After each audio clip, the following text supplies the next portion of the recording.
Sesión de hoy día jueves y empezamos. Bien, habíamos dejado la otra vez la clase en cuando aparece el Imperio Carolingio. Carlos el Grande es el primer emperador y a la vez sucedía la formación del Islam. Mahoma predica una sola religión, o sea, un monoteísmo, el culto a un solo Dios, mejor dicho. Pero a la vez también sucede que en el siglo IX, a ver, vamos a ver. ¿Ya? En el siglo IX, ahí lo tenemos, se origina el feudalismo. Siglo IX son los años 800. Entonces eso coincide con el origen del Imperio Carolingio también, ¿no? Recuerden que Carlos fue nombrado emperador el año 800, se murió el 814, y sus nietos se pelean, se va a desmembrar el Imperio Carolingio. Entonces, esa es la época del siglo IX cuando se origina el feudalismo. Y va a perdurar, o mejor dicho, en el siglo XIII no es que se termine, no es que ya no exista, no es que desaparezca, sino que a partir del siglo XIII se debilita el sistema feudal, ¿ya? Recordemos que el feudalismo todavía va a perdurar hasta la Revolución Francesa. Entonces, el feudalismo tiene su predominio en Europa entre el siglo IX al siglo XIII. A partir del siglo XIII comienza a debilitarse. ¿Y por qué, profe? ¿Cómo surgió el feudalismo? ¿Qué pasó? Las causas del origen del feudalismo las tenemos acá. Tenemos en primer lugar la desmembración del Imperio Carolingio o del Imperio Romano Carolingio. Recuerda que también se le puede llamar Imperio Romano Carolingio, ¿no? Luego tenemos las invasiones bárbaras. A la vez que este imperio, los nietos de Carlos se pelean por el imperio, se reparten el imperio entre los tres, también sucede que bárbaros siguen invadiendo. Tenemos ahí los lombardos, los vikingos o los normandos. Los vikingos también se llaman normandos, porque vienen del norte de Europa, normando. Sarracenos, que son los piratas musulmanes que circulan por el Mediterráneo.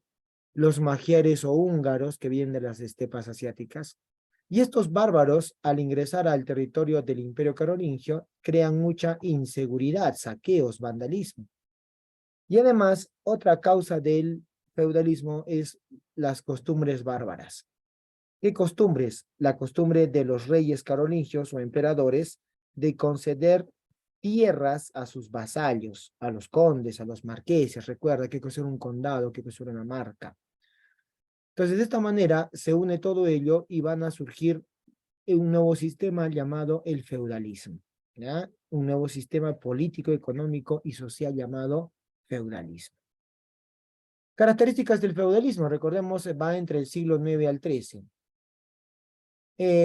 Entre las características políticas del feudalismo, tenemos que el poder del rey disminuye, ¿ya? El poder del rey disminuye. El poder del rey se dispersa, ¿sí? Ya no está centralizado, sino que se dispersa. Entonces, ¿qué significa eso?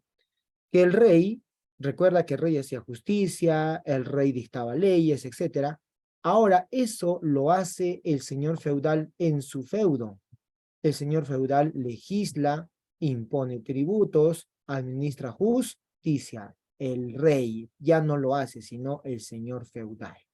El poder del rey entonces se dispersa en los señores feudales.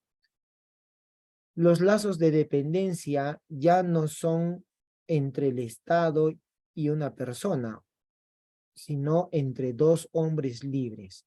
El hombre ya no se siente vinculado al Estado porque el Estado no lo ayuda. Entonces, un hombre le pide ayuda a otro hombre para protegerse de la inseguridad. Entonces, esto da pie, repito, a un lazo de dependencia llamado relación de vasallaje. La relación de vasallaje se da entre un par de hombres libres, ¿ya? Uno le jura fidelidad a otro. En cuanto al económico, la tierra se convierte en fuente de poder. Es más poderoso el que posee tierras. Disminuye poco a poco el comercio, no desaparece, pero la circulación de la moneda es poquísima, casi desaparece. ¿ya? Muy poco comercio, muy poca circulación de la moneda. Más que todo, la economía es agrícola y sobre todo de autoconsumo. O sea, los campesinos del feudo producen para lo que el feudo necesita. Y si hay algo que comercializar, se puede hacer, pero era muy poco, muy poco. ¿Ya? Una economía feudal, o sea, agrícola, la base. En el aspecto social, encontramos que hay una sociedad fuertemente jerarquizada, es decir, donde tenemos un grupo de privilegiados, que es la nobleza y el clero, y los no privilegiados, que serían los campesinos. Y la Iglesia Católica, obviamente, occidental, va a tomar mucho poder, tanto político, religioso y económico. ¿Ya? Esas son características del sistema feudal, políticas, económicas y sociales. Las clases sociales que encontramos por acá son las siguientes. Son tres clases sociales dentro del sistema feudal. Tenemos la nobleza, ¿ya? La nobleza, donde encontramos a las personas que poseen títulos nobiliarios. ¿Qué cosa es un título nobiliario? El título de conde, marqués, barón, caballero, vizconde. Esos títulos de nobleza, ¿no? Entonces, a esas personas las tenemos acá. Pero también están los que poseen tierras, ¿ya? Los que poseen tierras, o sea, los señores feudales. Vasallos, sí, también tenemos a vasallos, vasallos ricos. O mejor dicho, no ricos por dinero, sino porque tienen tierras. A estos nobles se les puede llamar también velatores, porque son los belicosos, son los que defienden el territorio, militares generalmente. Otra clase social es el clero alto y clero bajo. El clero alto son los que tienen mayor alto rango, como el obispo, el papa, cardenales.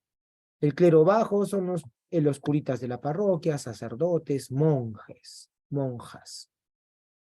El clero regular son aquellos miembros de la iglesia que viven en los monasterios, se alejan de la vida mundana para una vida retirada, ¿no? En un monasterio, dedicarse más a la oración y la contemplación de Dios.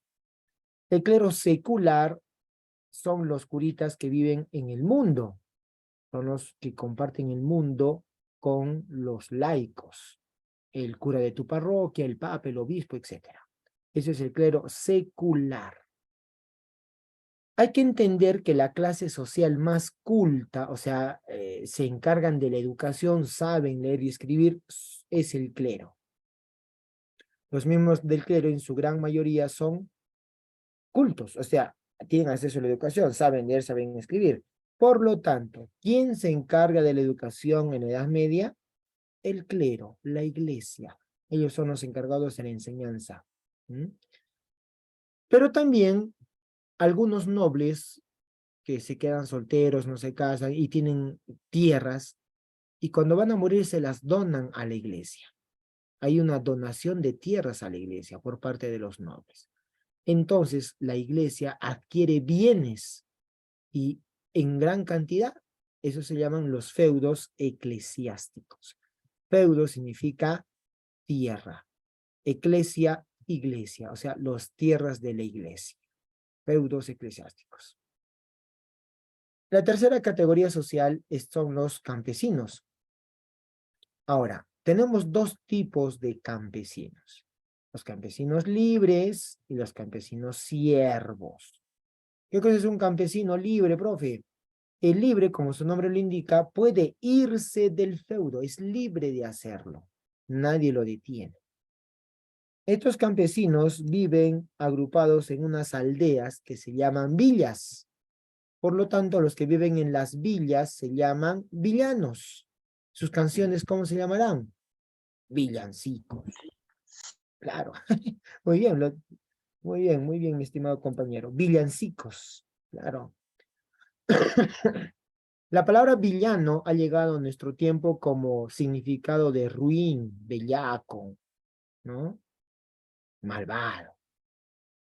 Pero eran la gente campesina que vive en las villas. Como no tenían acceso a la educación, bueno, pues el término villano ha llegado a nuestro tiempo como malvado, ruin, ¿no? Villano. Ahora, los villanos, los campesinos libres, como les dije, se pueden ir.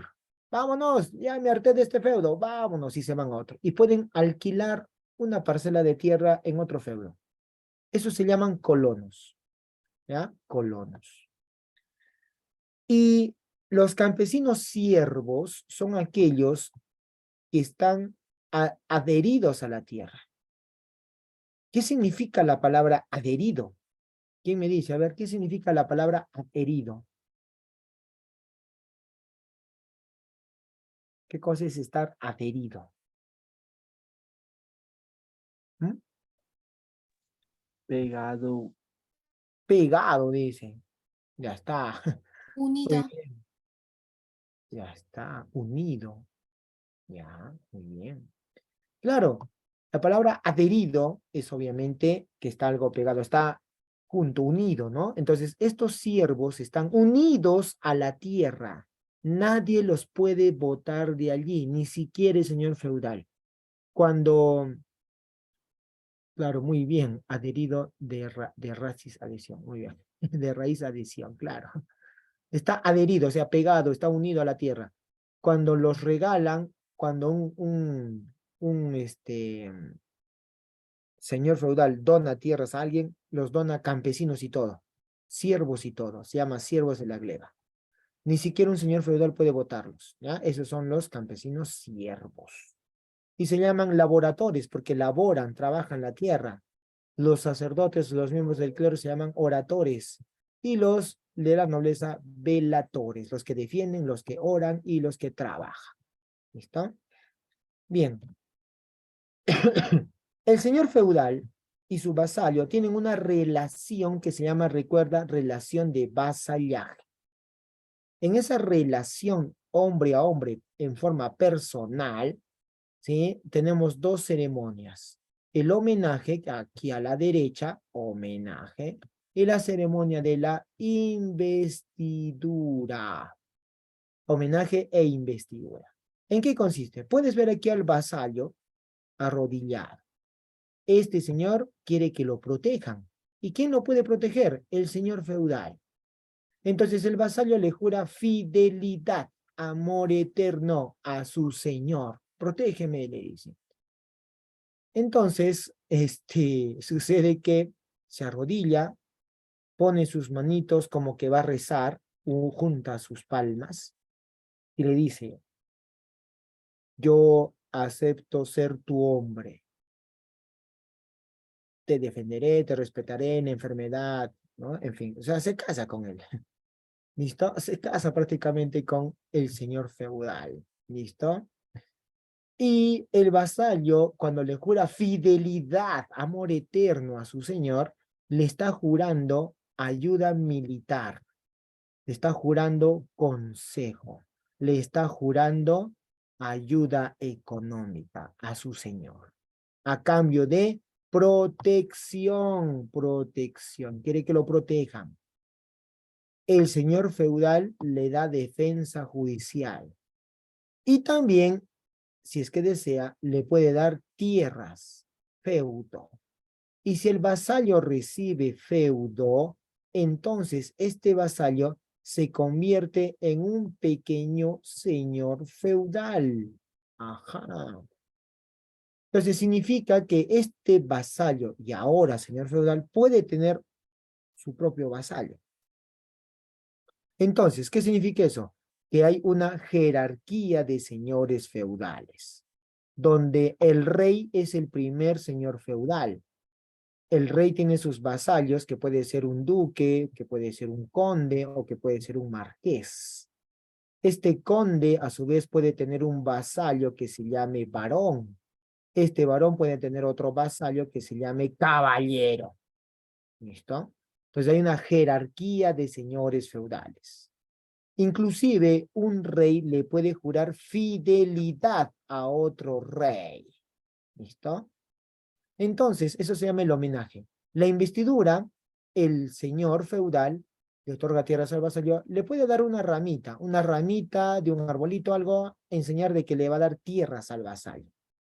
El señor feudal ponía sus manos sobre las manos de su vasallo y le decía, y yo te acepto como mi hombre.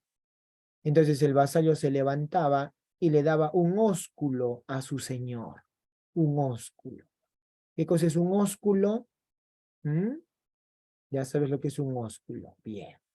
Entonces le da un besito. Le da un besito en el cachetito. ¿Ya? Muy bien. Sellando su pacto. ¿Listo? De esa manera sellan el pacto de amor eterno con, con, el, con el señor feudal. Muy bien. Qué turbio, dice. Bueno, eran costumbres de esa época, ¿no? Entonces, pues, y nadie se quejaba. Ahora, entonces, ahora, el vasallo le puede jurar fidelidad a otro señor feudal, a dos o a tres señores feudales. Sí, sí le puede jurar fidelidad. No solo a uno, a dos o a tres. ¿Ah? Se asegura la protección. Entonces, y cuando muere uno de los dos, termina obviamente la relación. O cuando uno no cumple con su deber, lo traiciona. Eso se llama felonía. Poligamia, dice. No, no es poligamia, eso es otra cosa. ¿Felonía no es traición, profe? Claro, felonía es traición. Cuando, repito, cuando uno de los dos, el señor feudal o el vasallo, no cumple con su deber, se llama felonía, traición, ¿ya? Y se rompe esa relación de vasallaje, ¿ya? El señor, ¿dónde se encuentra? ¿Cuál señor? El señor es el rey, el señor es el conde, el duque, el marqués, el señor es el varón, ese es el señor. Señor feudal, dueño de la tierra, el rey es dueño de parte de la tierra, el conde es dueño de otra partecita, el varón es dueño de otra partecita, o sea, esos son señores feudales, vasallos también. ¿Listo? Ok, muy bien. Listo. Ahora, a la vez que sucedía esto, alrededor del año 1095 se originan las, las Cruzada. cruzadas.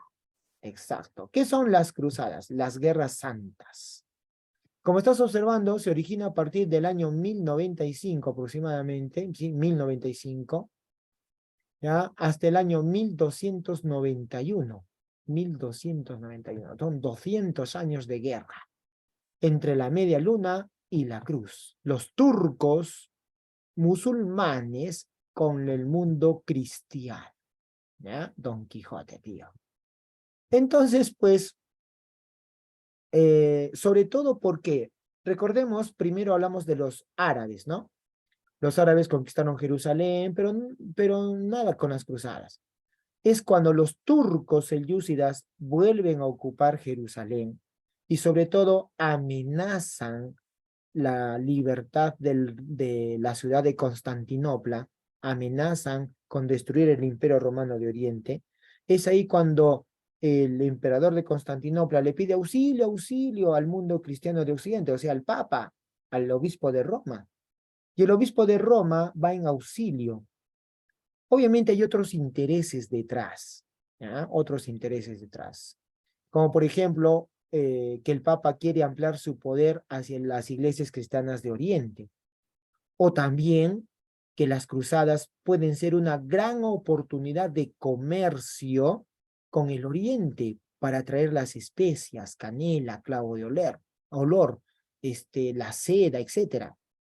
Entonces, esto es una gran oportunidad para los comerciantes europeos y acompañan a los cruzados, a los guerreros cristianos, para ir por estos lugares y luego desviarse para atraer las especias desde el oriente y venderlas obviamente en Europa, ¿no? Entonces, pues, aparte de ello, los señores feudales quieren tierras en el oriente, quieren formar nuevos reinos cristianos en el oriente. Y además era un tiempo donde se vivía muchísimo la fe y pues era importante recuperar el santo sepulcro de Jerusalén que cayó en manos de los infieles musulmanes. Ricardo Corazón de León, claro. Ricardo Corazón de León, Federico Barbarroja, y el rey de Francia, Felipe Augusto, participaron en la Tercera Cruzada. Pero Felipe de Francia se regresó, Federico Barbarroja se murió ahogado, y el único que participó en las batallas fue Ricardo Corazón de Melón, digo, de León, ¿ya? Entonces, fueron 8 cruzadas, ¿ya? En esos 200, obviamente son intermitentes. Profe, ¿no fueron 9 cruzadas? Ya que aparte hubo una cruzada de los niños, No, no, no, la cruzada de los niños no se cuenta. pero es Son, la tercera cruzada, literal, es la tercera cruzada. Los niños se les mandaron, pero los niños no se lo tomaron atención y bueno, a los niños se les abusó, ¿no? Por así decirlo. claro, sí, pero no, no, no, no, no se cuenta la cruzada de los niños. Sin contar la cruzada de los niños son 8. Y sin contar la cruzada de los niños, algunos historiadores dicen que son 9. Porque hay una que la dividan en 2 partes, en fin, hay un lío. La mayoría considera 8, pero la cruzada de los niños no se considera como una cruzada como tal, como la cruzada. Es una curiosidad que ocurrió, la cruzada de los niños, porque según cuentan, hay un niño que tuvo una visión, que Jesús le habló, que como ellos, los niños son de corazón puro, entonces eran los niños los indicados para derrotar a estos infieles, ¿no? Y bueno, tuvo gran acogida, muchos niños fueron, los que navegaron por el mar Mediterráneo saliendo de puertos italianos, sus barcos se hundieron, o algunos fueron llevados como esclavos, ¿no? El Papa no tiene que haber allí, el Papa no tiene que ver con eso, ¿ya? Vuelvo a repetir, el Papa no necesariamente provoca esto, sino que, repito, en algunas ocasiones sí el Papa dice, vamos a la guerra, y van los cruzados, los señores feudales, o los reyes. En la tercera cruzada es la cruzada de los reyes, donde Federico Barbarroja muere ahogado, no llega a combatir, Ricardo Corazón de León sí llega a combatir, pero es derrotado por el sultán Saladino, pero llegan a un acuerdo. Ricardo Corazón de León llegaron a un acuerdo con el sultán Saladino y le permitió Saladino a Ricardo que los cristianos vayan a peregrinar a Tierra Santa y sin correr riesgo. Se iba a respetar su profesión de fe y todo eso, ¿ya? Claro, es que hay que recordar el contexto histórico. Para nosotros nos puede parecer absurdo ir a pelear por Jesucristo, no sé, ¿no? Hoy día la gente no es muy religiosa. Estamos hablando de la Edad Media, donde la gente sí tiene mucho fervor religioso, mucho más que los cristianos de ahora. Algunos cristianos son tibios y solo son cristianos de nombre, nada más. En realidad, no hacen lo que deberían hacer, lo que manda su fe. Tampoco es oscurantismo, porque eso es una falsedad. Acusar a la Edad Media o a la iglesia de oscurantismo, eso es falso también. Hay que No me analizar mejor. refiero de que sea oscurantismo, profe. Yo me refiero a que la época se ha denominado, autodenominado por, según los investigadores, oscurantismo, ya que ha habido muchas prohibiciones y retractación de investigaciones científicas que en ese tiempo estaban floreciendo y que fueron estancadas. Eso no es verdad. Eso es relativo. Por eso te digo, hay Profe, mucha por cosa. ejemplo, Galileo Galilei descubrió que la Tierra era redonda cuando Pitágoras también lo hizo en su tiempo. Y bueno, se le mandó a redactar a que se contradijera esa afirmación. Esa es otra historia, pero no se retracta de lo que la Tierra es redonda. La iglesia acepta que la Tierra es redonda. Lo Eso no está. aceptó años, miles de años, lo aceptó un siglo No, después, pero lo no, aceptó, no, no, pero en no, ese falso. tiempo no, ese era, ¿cómo se dice? Antropocentrismo, creo que refería de que la importancia de, no, la Tierra era el centro del universo. Eso es otra cosa. Pero que la Tierra es redonda, eso sí se acepta desde antes de los griegos. Y la iglesia acepta que la Tierra es redonda. Eso es otra cosa. ¿Ya? No, profe, aceptaban que la Tierra era plana. ¿Quién te ha dicho eso? Eso es falso. No, profe, está en los libros se ¿En dice qué que en ese libro? Dime, tiempo la Tierra autor. era plana. Dime, ¿qué libro? Bueno, no tengo ahorita mismo al Mira, autor, profe, te pero digo algo, entonces escucha, la escucha. Tierra redonda no se sabía ni hasta el descubrimiento de América, que fue en No, no, no, no, no. 1492. No, no, no. Estás Escucho equivocado allí. después del No, descubrimiento de América, si escucha. comparamos con las Es, cruzadas, son como dos escúchame. siglos de comparación, profe. Escúchame. No, no te cierres, escúchame. La iglesia no dice que la tierra es plana. Eso es una afirmación falsa. ¿Ah? Eso es falso. Este, la gente que no tiene acceso a la educación podría creer que la tierra es plana.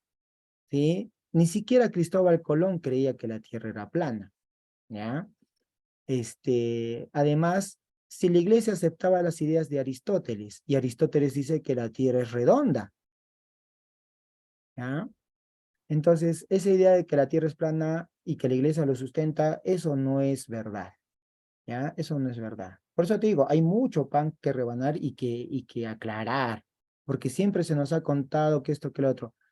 Eso aparece con la ilustración, porque recuerda que la ilustración es un movimiento casi ateo, y obviamente hay un ataque contra la iglesia. Y se le acusa a la iglesia de muchas cosas. Ahora, tampoco estoy diciendo que la iglesia es totalmente santa y no, han cometido errores, claro que sí, fallos también, por supuesto, pero repito, pero decir totalmente que es una edad oscura es falso. Además, el obispo de Roma, el Papa, solamente tenía predominio en la iglesia, en la parte de Europa occidental. Nos estamos olvidando de los árabes, que ahorita los vamos a ver, y los árabes tienen conocimiento de los griegos. Y por otro lado existía el imperio de Constantinopla, el imperio bizantino, donde no tiene nada que ver con el Papa. Y ahí sí debatían sobre asuntos filosóficos, o sea, era un mundo distinto al mundo romano occidental. O sea, hay acusaciones que no tienen sentido. Por eso hay que ver los dos lados. Y repito, la historia es analizarla con imparcialidad. Para eso hacemos historia, ¿ya? Imparcialidad. Ver un lado, ver otro lado y sacar la verdad de los hechos. Eso es la historia. Por eso hay que leer bastante. Bueno, este es un tema muy bien, tu aporte, me gusta, porque da pie a una polémica y un debate, y eso es muy bueno, pero ahorita con el tiempo que tenemos, no nos podemos enfrascar justamente en un debate así. Me encantaría hacerlo, pero está muy bien tu aporte, me gusta, ¿eh? Me gusta tu aporte, está muy buena. Y es verdad, se nos ha metido la idea de muchas cosas que son erróneas, ¿ya? Que son erróneas, ¿listo? No, ningún perdón, pues, está muy bien, a mí me encanta que sean así incisivos, y eso me da pie ¿cómo se llama? A recomendar, ¿no? Lecturas y ser más que todo imparciales. No nos quedemos con ciertas acusaciones y busquemos, investiguemos, ¿no? Un lado y otro lado. Por eso es bonita la historia. Por eso nos permite sacar de muchas dudas, por supuesto, ¿no? No nos quedemos con lo que nos dicen, o sea, hay que tener espíritu crítico, ¿listo? Muy bien, orador, está perfecto, me encanta. Eso es muy bueno. Para la universidad está cachete. Bueno, sigamos acá. Entonces, por otro lado, te decía, las cruzadas, una de esas consecuencias de las cruzadas, ¿ya? Va a ser el debilitamiento del poder del señor feudal.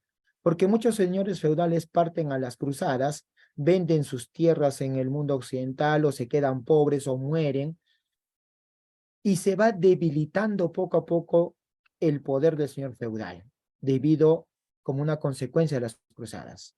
Otra consecuencia de las cruzadas es el resurgimiento de las ciudades. Ahora, aquí vamos a analizar un poquito más cómo resurgen las ciudades y el comercio. Veamos, las ciudades no es que hayan desaparecido totalmente, existían, pero no tenían ninguna importancia comercial, ¿ya? Hay una serie de cambios a lo largo de la Edad Media. Por ejemplo, la crisis del feudalismo, como ya te he dicho, muchos señores feudales van a la guerra, se mueren, quedan pobres. Entonces, eso debilita el sistema feudal en Europa Occidental, a la vez que hay un crecimiento demográfico, hay un cierto mejoramiento de las condiciones de vida, el clima también varía. Hay una pequeña época que se llama la pequeña era del hielo dentro de la Edad Media, mucho frío, pero luego va aumentando la temperatura, se crean mejores condiciones de vida, entonces aumenta la población y hay que alimentar a esa población. Por eso es que hay grandes avances agrícolas. Se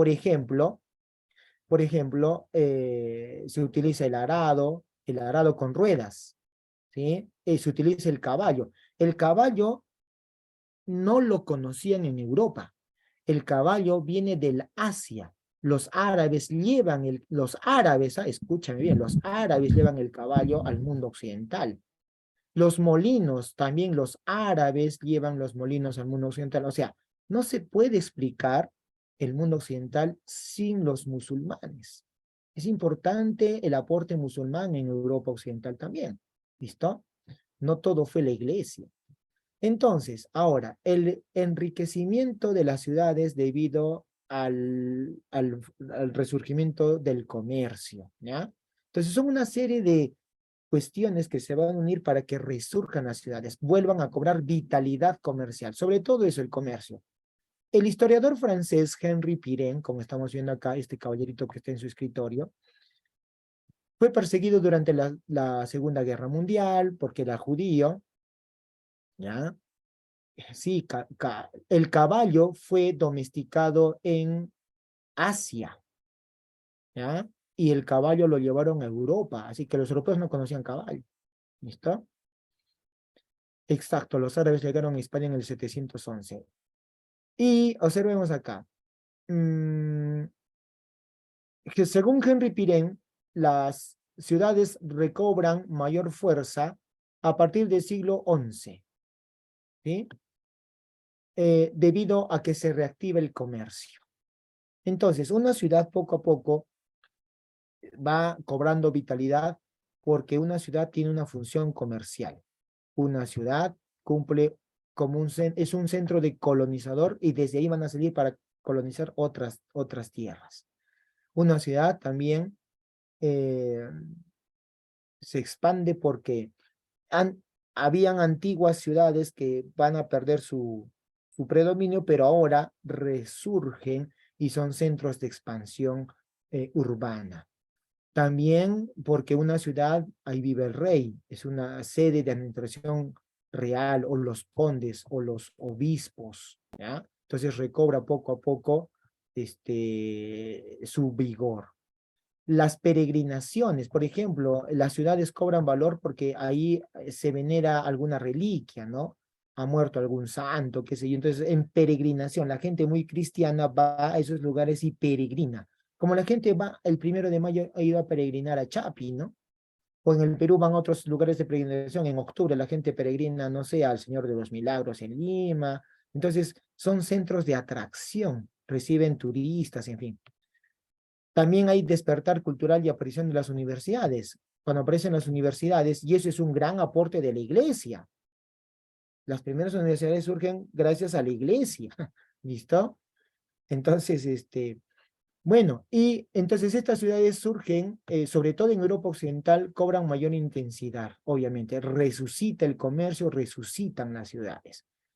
Por ejemplo, tenemos ciudades como Venecia, Florencia, donde aparecen grandes señores con dinero, o sea, burgueses, como por ejemplo en Florencia la familia Medici, ¿sí? Los famosos Medici, que eran casi dueños de Florencia. Milán, la familia Sforza, también burgueses. Pisa, Roma, la ciudad de París, la ciudad de Brujas, en Bélgica, le decían la Venecia del Norte, justamente la imagen que tenemos por acá. Barcelona, o sea, el comercio resurge y con ello las ciudades. ¿Listo? Las ciudades. Muy bien. En esas, a ver, a ver, digamos aquí tenemos el feudo, ahí tenemos a los campesinos. Esos campesinos escapan del feudo hacia una antigua ciudad. Esa antigua ciudad recibe algunos campesinos y el campesino que huye del feudo, se va a la ciudad. Entonces, en la ciudad ya no es campesino, tiene que dedicarse a otra cosa. A lo mejor es comerciante, o a lo mejor encuentra trabajo como zapatero, panadero, herrero, un oficio aprende. Como comerciante le puede ir bien. Vende caramelos, luego vende polos, luego tiene una tienda, luego tiene un centro comercial y se vuelve rico. Y debido a las cruzadas, los comerciantes ven una oportunidad importante para su comercio con el Oriente. Entonces acompañan a los guerreros y a cruzar los puertos y luego ellos se separan y siguen su caravana hacia el Oriente para comprar especias, canela, clavo de olor. Entonces, debido a ello, el mar Mediterráneo vuelve a ser cruzado por embarcaciones europeas que salen sobre todo de Génova, de Venecia, y cruzan hacia el otro lado y traen canela, etcétera, ¿no? Seda. Y esos comerciantes poco a poco se enriquecen. Y esos comerciantes ya no son campesinos, no son nobles, tampoco miembros de la iglesia. Así surge una nueva clase social que se llama la burguesía. ¿Ah? La burguesía. Gente de poder económico. Y entonces así aparecen los vales, los pagarés, los bancos, o sea, estamos ante el inicio, el nacimiento del capitalismo mercantil. Para ser un artesano pasabas por 3 fases. Primero eres un aprendiz, 5 o 6 años de aprendiz, oficial otros 3 años o 5 años, ya tienes 10 años aprendiendo a ser zapatero, como oficial ya te pagan tu sueldo, y luego te gradúas con un buen par de zapatos para que te den el grado de maestro. Bueno, eso es un decir, ¿no? Te gradúas como maestro zapatero. Y como maestro zapatero recién puedes abrir tu propio taller. Pero primero tienes que pertenecer al gremio de los zapateros o la corporación de los zapateros. Ahí los zapateros califican tus procedimientos de fabricación, cuántas horas trabajas, cuánto de sueldo, etcétera, ¿no?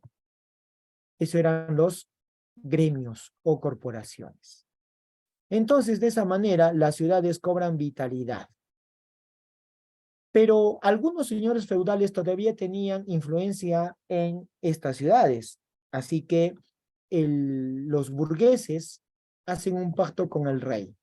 Los burgueses le prestan dinero al rey. Y el rey, a cambio de ello, les da cartas de libertad. ¿Qué es eso, profesor? Un documento, una cartita, donde le da a los burgueses el derecho de autogobernarse, administrar justicia. Entonces, así surgen los municipios con sus alcaldes, ¿no? Que son los que gobiernan la ciudad, gobierno propio. Entonces, poco a poco van a tener autonomía esas ciudades, Venecia, Milán, Florencia, etcétera. Entonces, así poco a poco surge la vida ciudadana, el ciudadano de aquella época, comerciante, ¿no? Que tiene derechos dentro de esa ciudad, cartas de libertad. Por otro lado, la época de la Edad Media también tenemos, era lógico que la iglesia domine, era lógico ante la pérdida del poder de Roma, ¿no? Y ahí tenemos la escolástica. Primero la patrística, que la patrística en realidad es antes de la caída de Roma, ahí está San Agustín de Hipona. Y sobre todo en la Edad Media, el pensamiento filosófico es a través de la escolástica. Recuerda que Carlos el Grande crea las escuelas conventuales. Esas escuelas evolucionan a las escuelas catedralicias. Y recuerda que la sociedad, la clase social más culta, mejor dicho, eran el clero. Entonces, los miembros de la iglesia eran los encargados de la enseñanza. Claro, eran los más cultos. Entonces, en esas escuelas hay un método de enseñanza. Ese es el método de la enseñanza de la escuela. ¿Listo? De la escuela. ¿Listo? A ver, voy a regresar. Ahí está.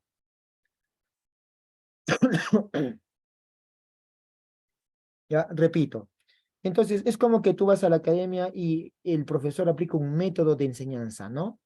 Para enseñarte. Entonces, ese método se llama escolástica. Es el método de enseñanza de la escuela. Se llama la ciencia de la escuela. ¿Listo? Entonces, tenemos allí la escolástica. ¿En qué consiste la escolástica? La escolástica, repito, es un método de enseñanza, pero se trata de utilizar la razón.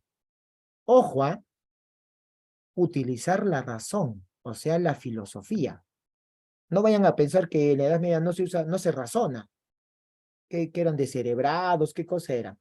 Claro que utilizan la filosofía, pero no para explicarse el origen del universo, cómo funciona, por qué el cielo es azul, no, no, no, no. Aquí se utiliza la filosofía para explicarse dogmas de la iglesia. Recuerda, los tiempos son distintos. A la gente no le interesa hacer una obra de arte de un desnudo, no. A la gente le interesa salvar su alma. Para eso tienes que comprender las cosas de Dios. Para eso está la teología. Y dentro de ello está el uso de la razón. ¿Listo? Entonces sucede lo siguiente. Se utiliza la razón, pero repito, para explicar los dogmas de la iglesia. De lo que se trata en esta filosofía es armonizar lo que yo ya sé por fe como buen cristiano, la razón me lo confirma. Por ejemplo, la existencia de Dios. ¿Dios existe? Entonces, por fe puedo decir que sí, Dios existe, ya está, se acabó. Pero si quiero convencer a otra persona, pues, oye, pero compadre, pero demuéstramelo, pecausita, le dice, ¿no? Entonces, muy bien, no te lo voy a demostrar por la fe, por la Biblia, no, sino razonemos, filosofemos. Y ahí es cuando entra la filosofía griega, ¿sí? O sea, la filosofía de Platón y de Aristóteles. ¿Listo? La filosofía de Platón y Aristóteles. Porque recuerden que Platón y Aristóteles, ellos no son cristianos ni nada de lo que se parezca, pero llegaron al convencimiento de la idea del alma, ¿sí? A la idea del alma, ¿listo? Entonces sucede que la idea del alma es un pensamiento que surgió por la razón, por la filosofía. Platón y Aristóteles creen en el alma, pero la diferencia está en que Platón cree que el alma es inmortal y Aristóteles cree que el alma es mortal. Entonces sucede que la iglesia toma este pensamiento, se basa en las ideas de Platón y sobre todo de Aristóteles para dar consistencia a la fe a través de la razón. Y en ese sentido, el padre de la escolástica es San Anselmo. Él es el primero que utiliza la razón para aclarar algún dogma. Padre de la escolástica, San Anselmo. Y luego tenemos como principal representante de la escolástica a Santo Tomás de Aquino, el doctor angélico, le decía, en donde escribe varias obras, sobre todo la Suma Teológica, la Suma Teológica. Y allí Santo Tomás demuestra la existencia de Dios a través de 5 vías, los 5 caminos para demostrar la existencia de Dios. No por la fe, no por la Biblia, sino por la razón. ¿Ya? Y entonces predomina en ese momento el pensamiento aristotélico. Eso se llama escolástica. De ahí tenemos el método de enseñanza. Primero era leer la lectura de un texto. Ahí tienes al maestro, ¿no? Los discípulos leyendo un texto. Luego se hace el planteamiento del problema y luego viene la discusión, la disputatio, ¿no? Bueno, entonces, ese es un método de enseñanza de aquella época. ¿Listo? Muy bien. Entonces, pues, y ese método se utilizaba en las escuelas y también en la universidad. Y justamente hablando de la universidad en realidad es la evolución de las escuelas catedralicias. Recuerden que cuando aparece la burguesía, no solamente se van a educar los que quieren ser sacerdotes, sino los que tienen dinero, los hijos de los comerciantes y todo ello. ¿Listo? Entonces, pues, sucede que se reúnen maestros, alumnos, y se comenzaron a llamar en términos como, por ejemplo, estudios generales. Ese es un primer nombre que utilizan, estudios generales.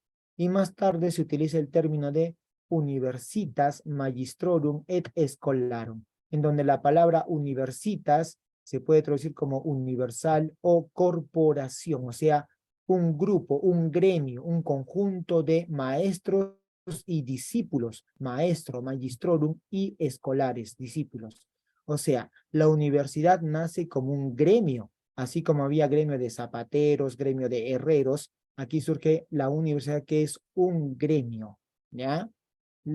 Es un gremio de maestros y alumnos, que surgen con permiso de la iglesia, ¿ya? Y también están bajo el auspicio de los reyes o los soberanos de aquella época. La diferencia de esta universidad, de este centro de estudios con la Academia de Platón o las escuelas romanas, es que esta universidad te otorga un diploma donde dice que eres experto en lo que has estudiado. ¿Mm? Además, las universidades también eran autónomas, ya que estamos hablando que se trata de un gremio. Al igual que un gremio de zapateros o de herreros, era autónoma, tenía sus propias normas. ¿Listo? Es un gremio, pues. Y luego las facultades más importantes eran teología, derecho, medicina, ¿sí? Y se enseñaban las 7 artes liberales, eso ya venía desde mucho tiempo atrás. Las primeras universidades son en Italia, Bolonia, ¿sí? En el año 1088 aproximadamente, donde era experta en derecho, tanto derecho canónico como derecho civil, ¿ya? La Universidad de Bolonia. Aunque hay algunos historiadores que dicen que en Salerno, Italia actual, ya funcionaba una escuela de medicina que bien podría ser un antecedente de la universidad medieval. Y eso ocurre a partir del siglo IX, estamos hablando del año 800 y pico, ¿ya? Sea Bolonia, sea Salerno, las primeras universidades se dan en Italia. Luego tenemos Oxford, por ejemplo, en Inglaterra, París, experta en teología, Cambridge en Inglaterra, Salamanca en España, Montpellier en Francia, ¿sí? En España también está Valencia, Palencia, y los españoles llegaron a América y trajeron la universidad más antigua de América se menciona que es la Universidad de San Marcos, ¿no? Se hacían 5 años de estudio, como actualmente se hace, terminabas 5 años, sacabas una tesis para tener el grado académico de bachiller. Posteriormente podías hacer otra tesis para obtener el título de licenciado y seguir una especialización mucho más profunda para obtener el grado académico de doctor, ¿sí? Doctor, lo más alto. Doctor significa sabio, erudito, eminencia, ¿no? Doctor. Por eso existe pues, el doctor en medicina, doctor en teología, doctor en derecho. Así que doctor no es el que te cura, doctor es un grado académico, ¿sí? Por ejemplo, en la Facultad de Derecho, algunos catedráticos, ya te tocará cuando ingreses a la universidad.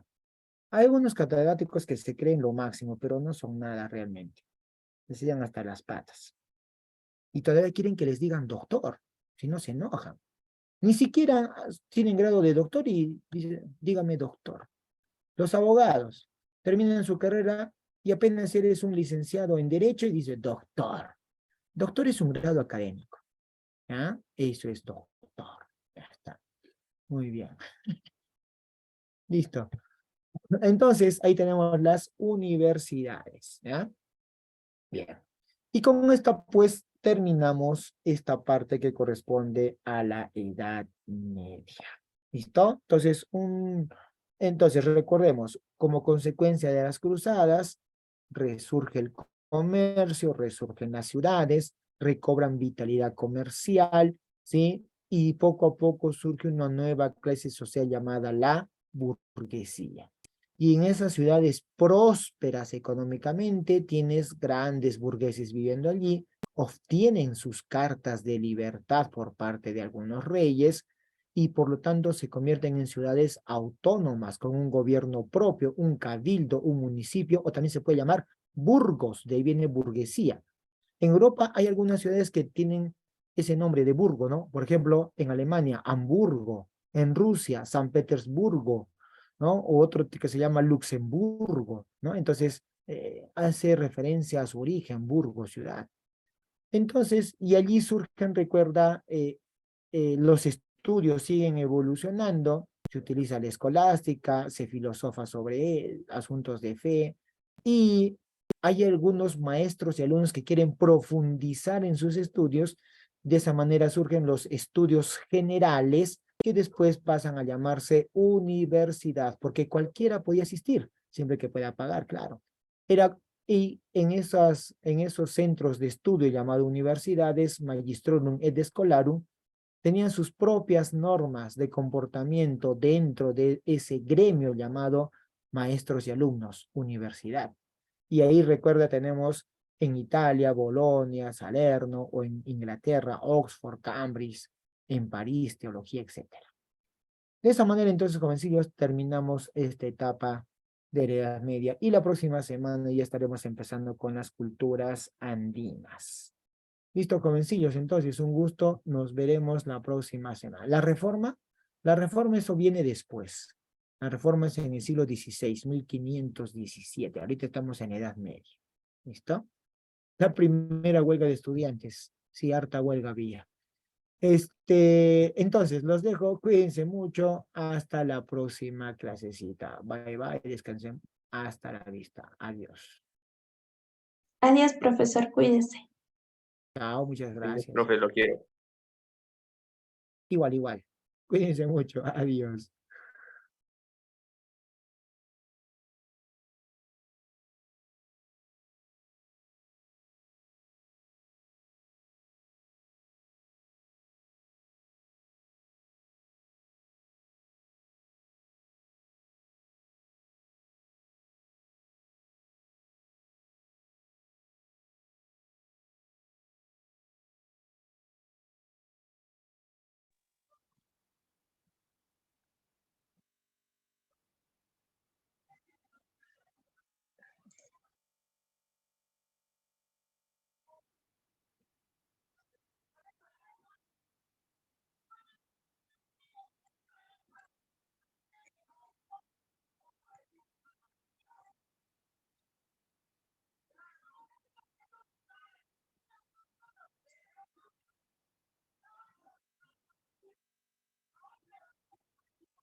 Bien, chicos, me presento. Mi nombre está en la de perfil. Pueden leer.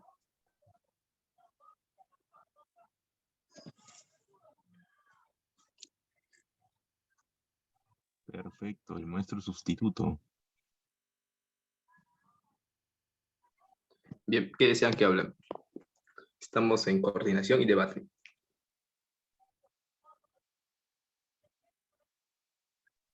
¿Alguien? ¿Alguna votación? Para hablar de cualquier tema ahorita ya me desocupé.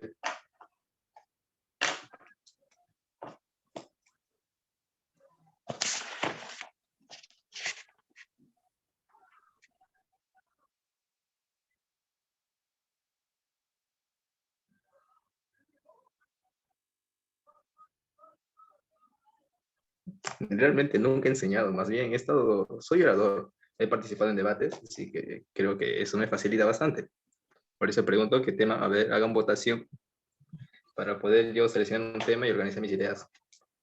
Porque acá los profes explican un tema, pero que ya está planeado. El tema más bien se nota que saben, han estudiado, pero lo recuerdan porque todo está planeado. No es un tema, por decir, improvisado, como yo lo voy a hacer ahorita mismo, algo improvisado. Por eso pregunto, para organizar mis ideas y no estar a la deriva y tener que olvidarme cualquier cosa. Lo de Hitler. Oh, vaya. El Mein Kampf. Ya. Estaba leyendo justo el Mein Kampf. Interesante. Hitler nace en la ciudad de Hamburg en el año 1889. Ahorita me estoy buscando el libro. Hitler tenía una apología de revanchista. Una persona revanchista es el término de lo que se referimos a una persona rencorosa, una persona que cree y culpa la causa de la misma, culpando a otra causa. ¿Dónde está el libro? Aquí está. El libro es un panfleto. Un panfleto es una crítica o un análisis. Podemos referir un análisis como de revancha, revanchismo, de rencor, por así decirlo. Un panfleto puede ser una indiferencia.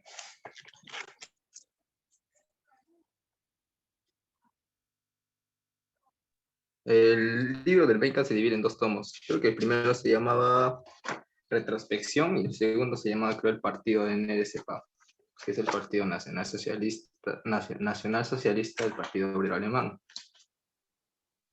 Hoy no me acuerdo bien ese tema. Alguien levante la mano, hagan preguntas. Es mi primera vez. Yo no enseño, así que si no viene un profesor, voy a dar clases.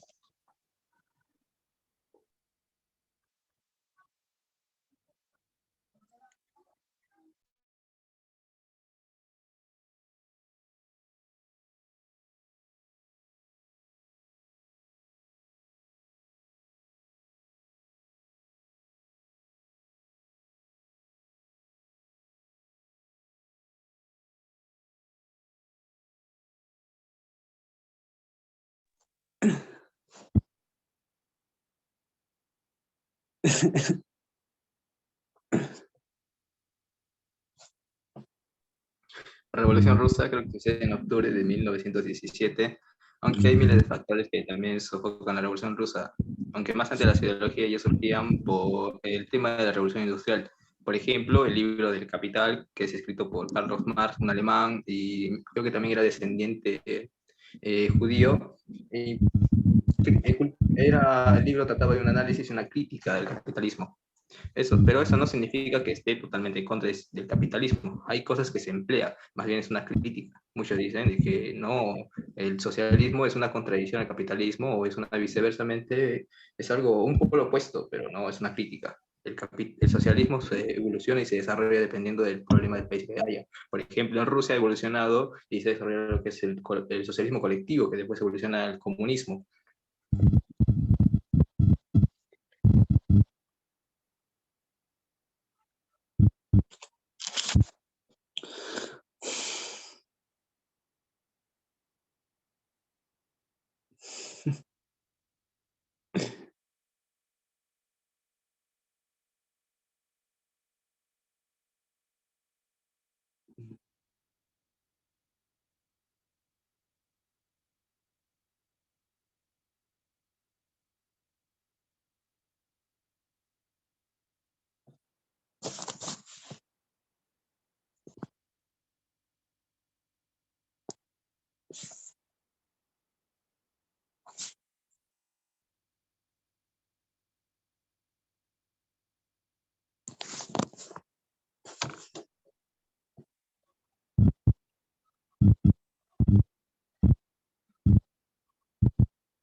Ahora que me acuerdo, no me acuerdo que era fascismo, pero fascismo dicen que es un término de derecha. Fascismo es como un gobierno totalitario, un gobierno predominante. Por ejemplo, había hecho yo un argumento de lo que era el fascismo, o calificando lo que si el fascismo era realmente de izquierda o de derecha. Y bueno, yo lo puedo reafirmar porque no se puede saber de esa misma si es de derecha o izquierda, porque derecha, a veces la economía de derecha es liberal, de izquierda